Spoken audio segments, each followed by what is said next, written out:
चलो दोस्तों, आज हम लोग उसी के आगे कुछ और न्यूमेरिकल देखेंगे। देखिए, इसमें आपका पहला न्यूमेरिकल दिया हुआ है। ये कह रहा है एक 1000 सीपी यानी कैंडल पावर का बल्ब क्षैतिज धरातल से 4 मीटर की ऊंचाई पर लटका है। समझिए क्या कह रहा है। कह रहा है 1000 कैंडल पावर का बल्ब क्षैतिज धरातल से 4 मीटर की ऊंचाई पर लटका है।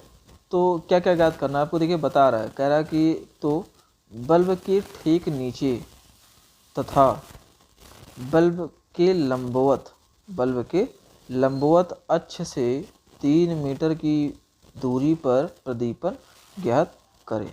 आइए सवाल को पहले हम लोग फिगर से समझते हैं कि सवाल दिया क्या है। देखिए इस सवाल में दिया गया है एक कोई सोर्स है ए, मान लेते हैं, जिसकी जो क्षमता दी गई है, ये दी गई कितना 1000 कैंडल पावर। और उसका सवाल में कह रहा है कि ये जो है किसी सरफेस से h बराबर 4 मीटर की ऊंचाई पर क्या है लगा हुआ है। तो ये जो ऊंचाई ये दी गई कितना 4 मीटर दिया गया है। ठीक। और इसके बाद जो है ये सवाल में पहला सवाल ये पूछ रहा था कि जो सोर्स लगा है, सोर्स से जस्ट नीचे, बिल्कुल ऊर्ध्वाधर नीचे एक बिंदु है कोई, मैं मान लेता हूँ वो बिंदु क्या है बी, जिस पर मैं क्या करना है प्रकाश की मतलब प्रदीपन क्या करना है ज्ञात करना है। ठीक। और उसी में सवाल देखिए आगे और बढ़ा रहा था, कह रहा था कि बल्ब के लंबवत अक्ष से, देखिए आपका बल्ब ये है, तो जो इसकी लंबवत मतलब होता है बिल्कुल जस्ट उसके परपेंडिकुलर, यानी कि कुछ इस तरीके से सपोज कर लेते हैं ये कोई लाइन है, तो इसकी जो परपेंडिकुलर जो लाइन होगी ये होती है, यानी कि कुछ ऐसा कि दोनों लाइनों के बीच कितना डिग्री कोण बने 90। ये होती है आपकी क्या परपेंडिकुलर। 3 मीटर की दूरी पर हमें ज्ञात करना है। कहने का मतलब ये है कि ये यहाँ से, यानी कि जो आपका ये ए बी है, ए बी से करीब 3 मीटर की दूरी पर, मैं मान लेता हूँ 3 मीटर दूरी ये क्या है, 3 मीटर दूरी पर एक बिंदु क्या है सी। ये दूरी कितनी है 3 मीटर। तो इस बिंदु सी पर हमें क्या करना है प्रदीपन ज्ञात करना है। तो कुछ नहीं, फिर उसी तरीके से हम लोग बेसिक से फार्मूला जानते हैं उसी से हम लोग लगाएंगे इसको। कुछ ज़्यादा कठिन सवाल नहीं है, बहुत ही इजी और बहुत ही नॉर्मल सा सवाल है। आप इसको समझने की कोशिश करें।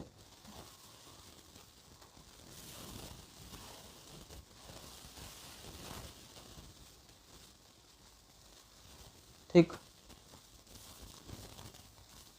देखिए तो करना क्या है। देखिए सबसे पहला सवाल हम लोग हल करना शुरू करते हैं। देखिए सबसे पहले देखिए सवाल हल करने से पहले आप देख लीजिए कि आपको क्या क्या दिया है और आप उसे लिख लीजिए। तो देखिए सवाल में क्या क्या दिया है। दिया है सोर्स की जो शक्ति दी गई है, यहाँ पे लिख लीजिए सोर्स की शक्ति, ये कितना दिया गया है, ये आपको दिया गया है I बराबर 1000 कैंडल पावर, यानी 1000 सीपी। फिर आगे और क्या दिया गया है, सोर्स की सरफेस से ऊंचाई जो h दी गई है वो दिया गया है 4 मीटर। और उसके बाद जो है ये जो आपकी जो क्षैतिज दूरी है, ये क्षैतिज दूरी यानी BC का मान ये कितना दिया गया है, ये आपको दिया गया 3 मीटर क्षैतिज दूरी, यानी कि मैं इसको लिख लेता हूँ, यानी कि BC बराबर दिया गया आपको 3 मीटर। तो देखिए अब हम लोग यहाँ पे पहला सवाल करना शुरू करते हैं। पहला सवाल क्या दिया है आपको, ये कह रहा है कि पहला सवाल दिया है बल्ब के ठीक नीचे, यानी कि बिंदु बी पर प्रदीपन, बिंदु बी पर प्रदीपन ई बराबर कितना हो जाएगा, हम लोग फार्मूला जानते हैं कितना, फार्मूला लोग जानते हैं आई बाई आर स्क्वायर या फिर एक्स स्क्वायर या फिर एच स्क्वायर, आप जो भी लिखना चाहें लिख सकते हैं, कोई दिक्कत नहीं। बस आपको ये ध्यान रखना कि जो नीचे वाली होती है क्या होती है, ये सोर्स से उस बिंदु की दूरी होती है जिस पर हमें क्या करना होता है, प्रदीपन ज्ञात करना होता है। तो आप जरा यहाँ पे वैल्यू रख के देखिए, आई का मान दिया हुआ है 1000 और आर यानी कि दूरी दी गई है 4, तो ये क्या हो जाएगा 4 का स्क्वायर। अब जब आप इसको आगे हल करेंगे तो कितना हो जाएगा, ये हो जाएगा 1000 बटे 4 चौको 16, और जब आप इसको 1000 में जब 16 से भाग देंगे तो ये आपको मिलेगा आंसर 62.5 यानी कि 62.5 लक्स। ये आ गया, ये आपका पहला सवाल हो गया। अब अगला देखिए, दूसरा सवाल हमें करना है। दूसरे सवाल के लिए देखिए आपको क्या करना पड़ेगा। देखिए पहले सवाल में जो दूरी थी क्या थी, 4 मीटर, क्योंकि हमें बिंदु बी पर निकालना था। लेकिन इस बार क्या है इस बार आपको बिंदु सी पर निकालना है, जो कि दूरी इस बार क्या होगी आपकी, AC होगी।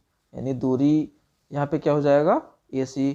तो AC का मान हम लोग निकालेंगे कैसे, तो देखिए AC का मान निकालने के लिए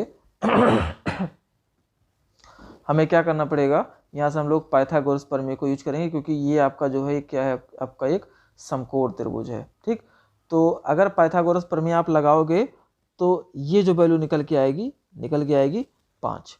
अगर आप देखना चाहते हैं कि कैसे, तो आप लगा सकते हैं। देखिए मैं मान लेता हूँ ये एंगल यहाँ पे क्या है, थीटा, तो थीटा के सामने की भुजा क्या हो जाएगी, ये लंब हो जाएगी, और 90 डिग्री के सामने भुजा क्या होती है, कर्ण होती है, और ये जो दूसरी भुजा होती है क्या होती है, आपकी आधार होती है। तो यहाँ पे अगर हम लोग पाइथागोरस प्रमेय लगाएंगे तो कर्ण का स्क्वायर बराबर क्या होता है, लंब का स्क्वायर, और प्लस क्या होता है, आधार का स्क्वायर। तो यहाँ पे आप जब पाइथागोरस प्रमेय लगाएंगे तो आपको यहाँ पर वैल्यू क्या मिल जाएगी, पाइथागोरस प्रमेय आपको लगाना है, चूंकि त्रिभुज ABC एक क्या है आपका, एक समकोण त्रिभुज है,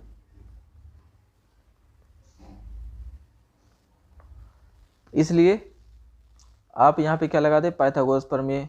इसलिए पाइथागोरस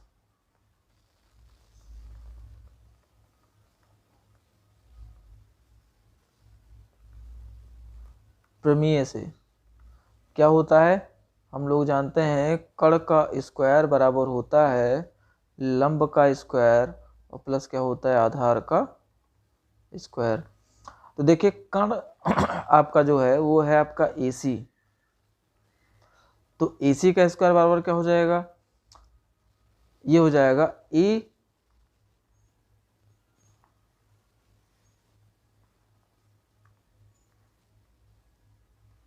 लंब आपका था BC और प्लस AC, क्या हो जाएगा BC का स्क्वायर और प्लस क्या हो जाएगा आपका AB का स्क्वायर। तो देखिए यहाँ पे आपको AC का मान निकालना है, और यहाँ पर आपको जो BC का मान दिया हुआ है ये दिया गया है 3 मीटर, तो ये हो जाएगा 3 का स्क्वायर, और AB का मान दिया है 4, यानी ये हो जाएगा 4 का स्क्वायर। जब आप इसको हल करेंगे तो हो जाएगा 9, ये हो जाएगा 16, और जब जोड़ेंगे तो हो जाएगा कितना, ये 25। और ये जो आपको निकल कर आया है ये आया है क्या, AC का स्क्वायर। तो AC बराबर कितना हो जाएगा, AC बराबर हो जाएगा √25, और जब आप वर्गमूल निकालेंगे तो आपको मिल जाएगा कितना, 5 मीटर। ये आ गया, यानी कहने का मतलब ये है कि जो आपका AC का मान होगा वो कितना होगा, 5 मीटर होगा। अब आप यहाँ से आराम से जो है बिंदु C पर प्रदीपन निकाल सकते हैं। आइए देखते हैं, बिंदु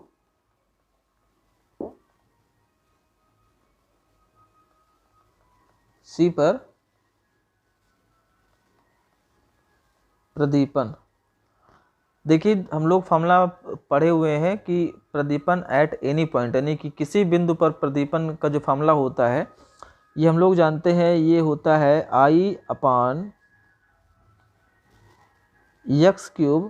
× H।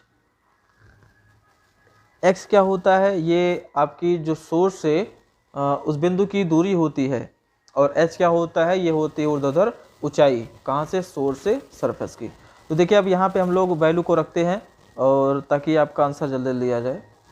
आई का मान दिया हुआ है 1000 और एक्स का मान जो हम लोग निकाले हैं वो निकाले हैं 5, तो 5 का क्यूब हो जाएगा ये, और एच की जो वैल्यू दी गई है वो कितनी दी गई है, 4 दी गई है। तो देखिए जब यहाँ पे आप इसको हल करेंगे तो हो जाएगा 1000 गुणे 4 बटे 5 का क्यूब यानी कि 125। जब आप इससे भाग देंगे तो ये जाएगा 8 बार, और जब आप गुणा कर देंगे 4 में तो हो जाएगा ये 32 लक्स। ये आपका दूसरा आंसर आ गया।